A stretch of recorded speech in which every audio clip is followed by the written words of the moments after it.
the earth. It was a time of both reverence and fear, as people paid homage to their ancestors, while also seeking protection from malevolent entities. During Samhain, massive bonfires blazed, casting an eerie glow upon the night. These fires served a dual purpose: to ward off evil spirits and to provide light and warmth as the days grew shorter. Can you imagine the scene? Villagers gathered around these crackling pyres, their faces illuminated by the flickering flames, sharing stories and performing rituals to honor the dead. The Celts believed that on this night, the spirits of the deceased could more easily communicate with the living. It was an opportunity to seek guidance from ancestors, to make amends for past wrongs, and to ensure a bountiful harvest in the coming year. Samhain was a time of great spiritual significance, a time when the veil between worlds grew thin and the living and the dead could commune. It's from this ancient festival that many of our modern Halloween traditions ultimately stem. Let's talk about a Halloween staple, the jack-o'-lantern. But did you know this tradition didn't start with pumpkins? No, my friends. We have to travel to Ireland to uncover its roots. The Irish, you see, carved menacing faces into turnips, believing these lanterns would ward off evil spirits, especially one mischievous spirit known as Stingy Jack. Legend has it that Stingy Jack, a blacksmith known for his trickery, managed to trap the devil himself. Jack agreed to release the devil, but only on the condition that he would never be taken to hell. The devil, bound by his word, reluctantly agreed. Years later, when Jack died, he was denied entry to heaven due to his wicked ways. And remember that deal with the devil? Well, it turns out hell was off limits too, so Jack was condemned to wander the earth for eternity, with only a burning lump of coal inside a carved-out turnip to light his way. The Irish began referring to this ghostly figure as Jack of the Lantern, or Jack-o'-lantern, and the name stuck. When Irish immigrants arrived in America, they discovered that pumpkins, a native fruit, made for even better lanterns than turnips. And so the tradition evolved, and the pumpkin became synonymous with Halloween. The belief that spirits roam the earth on Halloween isn't just a spooky story, it's a concept deeply rooted in the traditions of Samhain. Remember, the Celts believed that the veil between the living and the dead was thinnest on this night, allowing for interaction between the two realms. As Christianity spread throughout Europe, it incorporated many pagan customs into its own traditions. Samhain was no exception. The Catholic Church established All Saints' Day on November 1st, a day to honor all Christian saints, followed by All Souls' Day on November 2nd, a day to commemorate the faithful departed. These observances, with their focus on the afterlife and the veneration of saints, resonated with existing beliefs about spirits and the thinning of boundaries between worlds. The Church's adoption of these dates helped to ensure that the ancient traditions of Samhain, including the belief in ghosts walking among us, continued in some form. The association of Halloween with ghosts wasn't just limited to Europe. As immigrants from various cultures arrived in America, they brought their own unique beliefs and superstitions, further enriching the tapestry of Halloween lore. So when we think about seeing ghosts on Halloween, we're tapping into a long and complex history, one that intertwines ancient Celtic beliefs with Christian traditions and a dash of cultural fusion. Chapter 4. Wearing Scary Costumes, Outsmarting the Spirits. Now let's talk about costumes. Why do we dress up in scary outfits on Halloween? Well, it goes back to those clever Celts and their belief in wandering spirits on Samhain. Imagine, if you will, the Celts devising a brilliant plan to outsmart the spirits by disguising themselves. They believed that by donning costumes and masks, they could blend in with the spirits, avoid being recognized, and escape any unwanted attention or mischief. It was a clever tactic, born out of both respect and a healthy dose of fear towards these supernatural beings. Think about it. If you were a spirit returning to the world of the living, wouldn't you be less likely to approach someone who looked just like you? Or, even more unsettling, someone who resembled a terrifying creature from your darkest nightmares? As Halloween evolved, so too did the costumes. What began as a means of spiritual protection transformed into a playful and creative way to celebrate the holiday. Today, we see everything from spooky ghosts and goblins to superheroes and pop culture icons.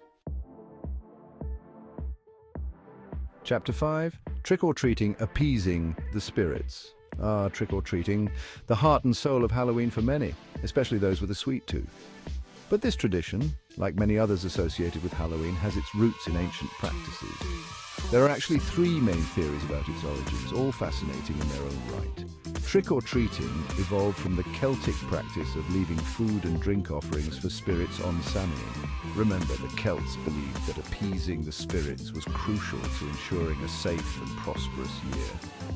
What better way to show your respect than with a tasty treat?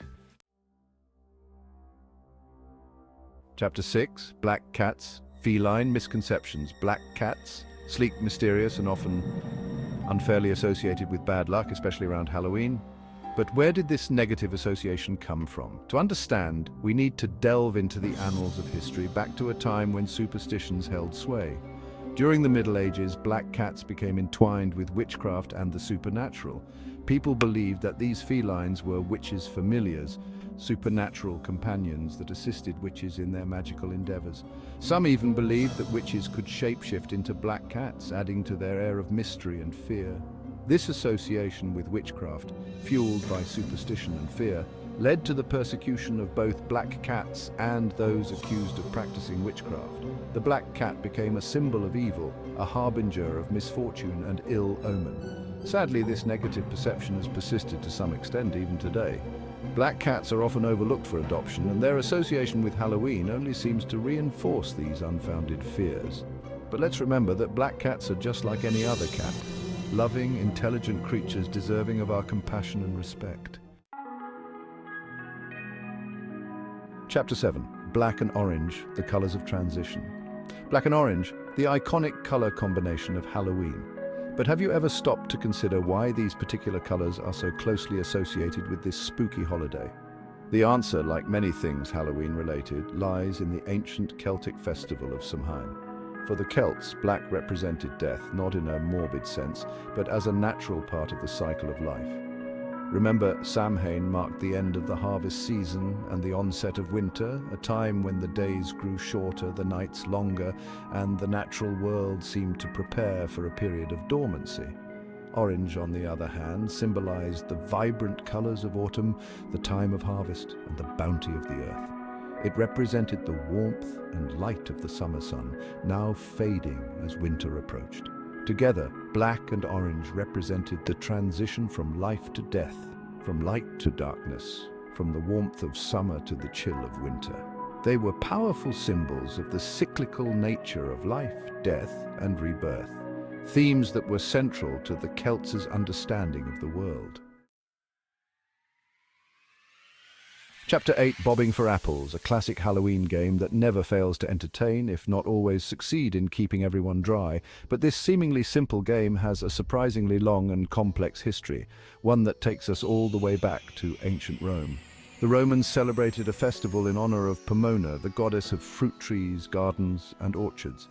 During this festival, apples were seen as symbols of abundance and fertility, and various games and rituals were performed to ensure a bountiful harvest.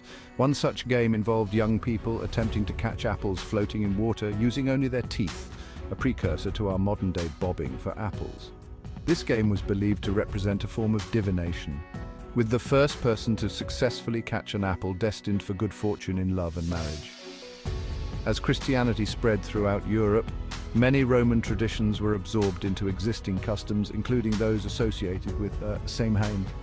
The Roman apple games, with their themes of harvest and fortune-telling, blended seamlessly with the Celtic festival, eventually becoming a staple of Halloween celebrations. Chapter 9. To truly understand the significance of Samhain and its connection to Halloween, we need to step back and look at the bigger picture, the Wheel of the Year. This ancient pagan tradition, still observed by many today, marks the cycles of nature through 8 festivals, each celebrating a different stage in the Earth's journey around the sun. The Wheel of the Year begins with Yule, the winter solstice, a time of rebirth and the return of the sun. As the wheel turns, we move through Imbolc, a celebration of new beginnings, Ostara, the spring equinox, and Beltane, a fire festival celebrating fertility and growth.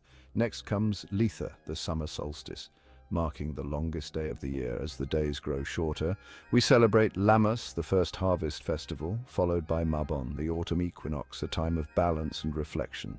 And finally, we arrive back at Samhain, the end of the harvest season and the beginning of the Celtic New Year, a time to honor the dead, celebrate the cycle of life and death, and prepare for the coming winter months. Each of these festivals represents a spoke on the wheel of the year, a reminder that life is a continuous cycle of birth, growth, death, and rebirth, a concept that resonates deeply with the themes of Halloween. Chapter 10. With Halloween's emphasis on ghosts and ghouls, it's easy to get caught up in the spooky stories and supernatural lore. But let's take a moment to clarify some terminology, specifically the difference between spirits and demons, as there's often confusion, especially with the rise in certain religions. In many cultures, spirits are generally regarded as the disembodied souls of deceased humans. These spirits, depending on the belief system, can be benevolent, malevolent, or somewhere in between. They might linger on Earth for various reasons: unfinished business, a desire to connect with loved ones, or simply because they haven't yet moved on to the afterlife. Demons, on the other hand, are often depicted as supernatural beings, neither human nor divine. They can be mischievous tricksters or powerful entities associated with specific places, elements, or emotions.